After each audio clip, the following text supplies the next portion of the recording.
Alright, hello everybody. I am so excited to be connecting with you all today about the new moon in Aries, which happened at around 1:30 a.m. Eastern Standard Time, so it just happened while we were sound asleep for most people on the East Coast. And I am having lots of different feelings about this new moon, and I'm really excited to sort of parse through some of that together and look at some of our context of things that have been happening in the weeks leading up to this and where we're at now, and some of the things that are coming up and potentials and possibilities on the horizon. This is definitely a pretty wild time right now. So the things I'm going to mainly focus and touch base on today are the Mercury retrograde that sort of just ended a few days ago, but we're still feeling the lingering effects of that even till today, and it'll start to sort of tease out soon as Mercury moves away from Neptune. And then we've got, the new moon at 15 degrees of Aries that just happened, setting us up for a really interesting month ahead. And then we have the conjunction of Pluto and the south node of the moon, and Saturn's also there in Capricorn. So pretty intense stuff going on. So before I get started, as per usual, if anyone is interested in learning more about how this might be impacting and affecting you in your personal life, you can reach out for a birth chart reading. I also am doing workshops at the end of the month on the 28th of April, a full day workshop at the Railyard Apothecary. That's an introduction to astrology workshop for people who want to learn how to read their own birth charts. Let's get into it. So, as always, when I'm doing these videos on the new moon, I prefer the new moons to the full moons because I think there's more of an opportunity here, whereas the full moon we're kind of sitting in what we got and just trying to understand it a little bit more. With the new moon, we are at the beginning of a cycle. Where we have a fresh opportunity to really plant seeds, to take a chance, so I'm going to start talking about what we're kind of moving out of right now. This Mercury retrograde that's been happening for like the last month and a half or so, Mercury has been in a conversation with Neptune in Pisces. And so for people who have a lot of water in their chart or really enjoy this kind of like out there creative thinking, like crown chakra open, source energy coming through, not so much linear, rational, pragmatic things making sense. It's definitely been a very murky, confusing, suspended time. Pisces energy is so much about surrender and letting go, and so it's maybe been a challenge for folks over the last few months to sort of like sit in the limbo, whatever that limbo might look like for you, and to just kind of wait it out and see what happens, journal about it, process with people. It's definitely been a really awesome time for any kind of creative muses, any drawing, walking in the woods, writing, singing, playing instruments. Neptune brings in this really kind of inhibited source energy, and with Mercury there, it sort of like allows the systems that usually process and in more pragmatic and rational and linear ways, sort of shuts that off for a little bit, so we can kind of like tap into some of this like divine energy that we are submerged within. But again, that isn't necessarily comfortable for a lot of people. So this Mercury retrograde, I think, uprooted a lot of perhaps our plans of things that we had, where we thought we were going maybe a month and a half ago, or what we thought our lives looked like a month and a half ago may be drastically different at this point. It's definitely called for some really deep connection and reconnection with our source, getting in alignment with like who we are, what our purpose is, and sort of being that conduit, being that channel for divine energy. Yeah, it's been really hard for me to like do anything at all. Very slow moving, murky, uncertain, confusion, lots of confusion around this retrograde. And I've been trying to sort of like work with it to the best of my ability with the journaling and sort of stream of consciousness. Mercury conjunct Neptune in Pisces, stream of consciousness, seeing what comes out and learning from that rather than trying to sort of like look into the future in any way and plan at all. None of that seems to really be possible until, Mercury starts to now sort of like pull. So we had Mercury come past Neptune in its forward motion, station retrograde, meet back up with Neptune, station direct for like the last 4 days. It's been conjunct Neptune, and now it's 1 degree ahead of Neptune, and will continue on from there and into Aries eventually. So we can look forward to sort of like closing the chapter on this little bit of time, and maybe if you have been journaling, looking back at the things you've written, there's definitely a lot of really like vital energy, information of things that have come out that at the time maybe didn't fit so linearly or rationally with what was going on. And so we've got that kind of context. The other piece of context that we have is that this full moon that happened at the beginning of the month in Libra, or at the beginning of wherever we were, end of March, in Libra, at 0 degrees of Libra, we're going to close out this cycle again with a full moon in at, I think it's 29 degrees of Libra. So really this new moon is kind of in the middle of a cycle around processing things with relationships, balancing relationships, finding our boundaries, figuring out like what do we want. Libra is sort of like compromise, balance, collaboration, co-creation, working with other people, and the sort of like finesse necessary to do that, and the level of compromise necessary to do that, and the level of open-mindedness necessary to do that, flexibility, ego death. So so right now, that new moon in Aries, so it started off where the cycle started off a few weeks ago with that full moon in Libra. I think things were tumultuous, really tumultuous in my life at that time in terms of relationships, and just like total lack of clarity and uncertainty around like what's going to be happening. A lot of confusion, and with the Mercury Neptune stuff still going on right now, sort of teasing out like what is my thing? What are my needs? What do I want versus what does the group want, or what does this other person, what does this person in this relationship want, at work want, in a collaborative project, sort of being like, wait a minute, like I need to kind of like untangle a bit so I can see clearly and get really clearly in alignment with my needs, my purpose, and my path. And so this new moon in Aries is this really awesome opportunity to sort of like tune out the other voices and really hone in on like what are your desires, you are here for a reason. Aries is like the initial kind of burst of life in the zodiac, the first sign of the zodiac, this I am energy, very self-centered, not in a negative way in this situation, in this context right now. Like if we're not individually in alignment with our purpose, feeling really fulfilled, really powerful on our paths, then we can never expect to really show up in relationship and have things be balanced or fulfilled. There will always be resentments and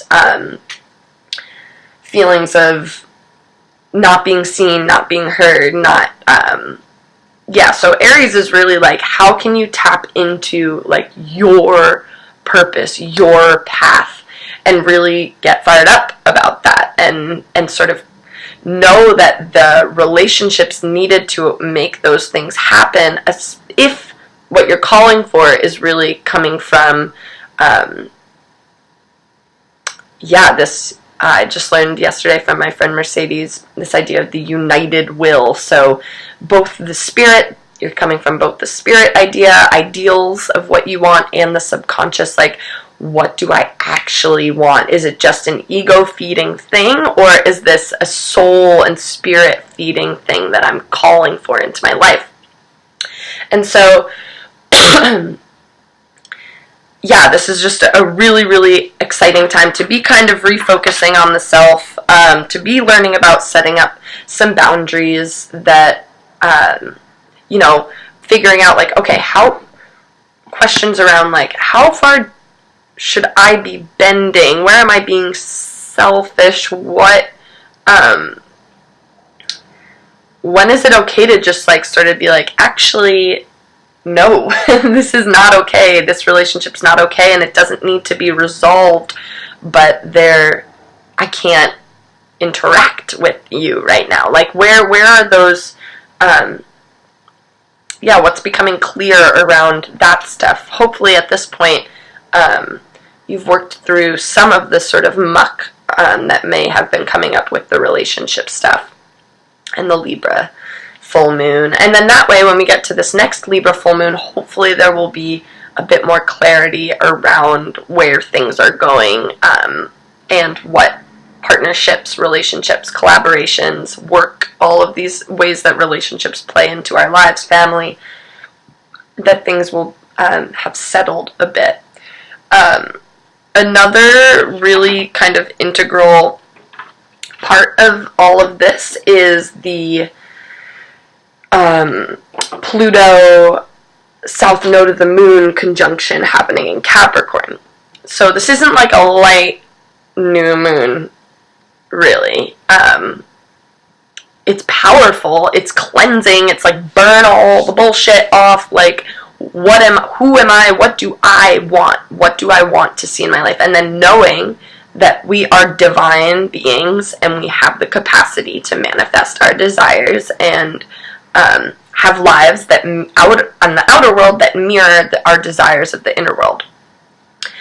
So this is where things get a little complicated, because in the ways that we've been in white supremacist, capitalist, patriarchal societies, there is this shutting down of the soul, of the subconscious, the shaming of wanting to nourish our souls, and it's so much around conditioned,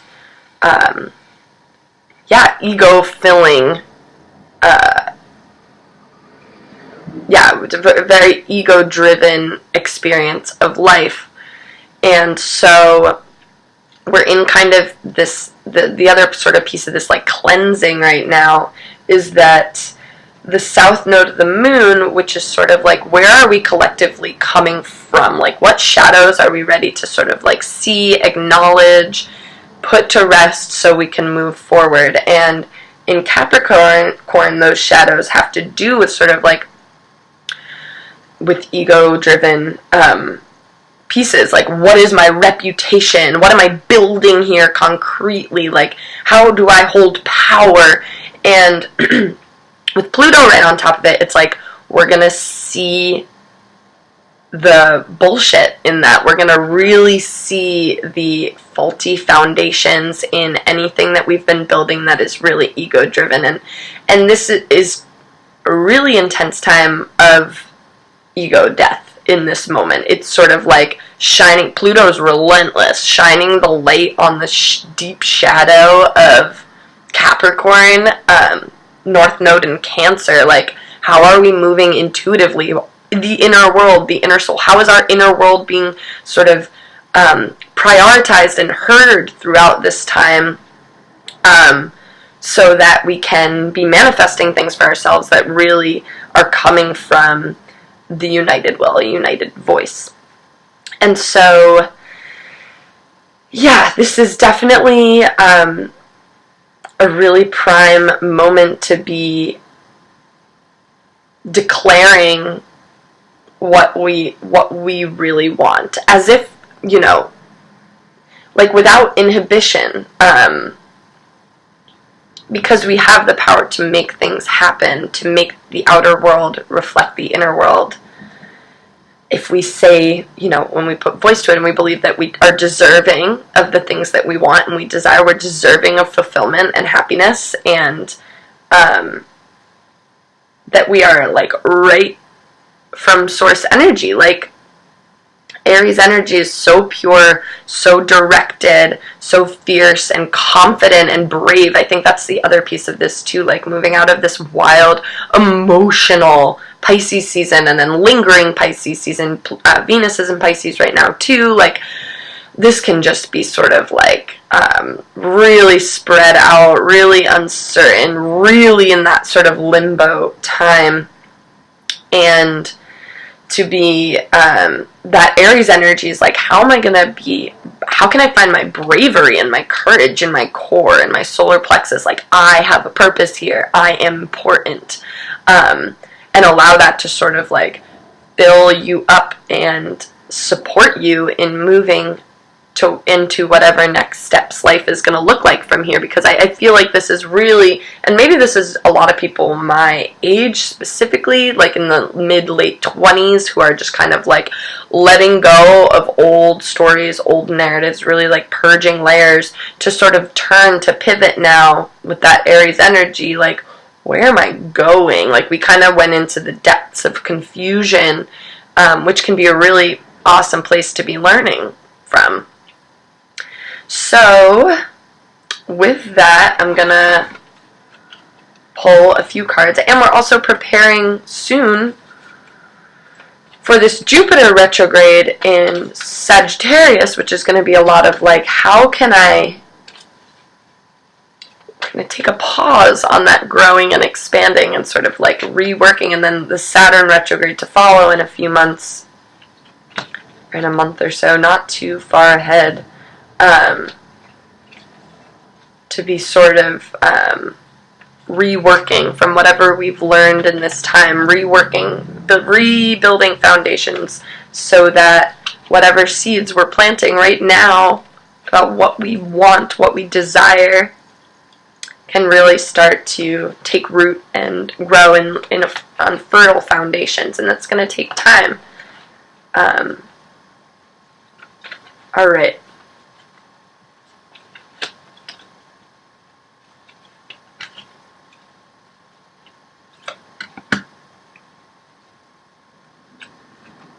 Okay.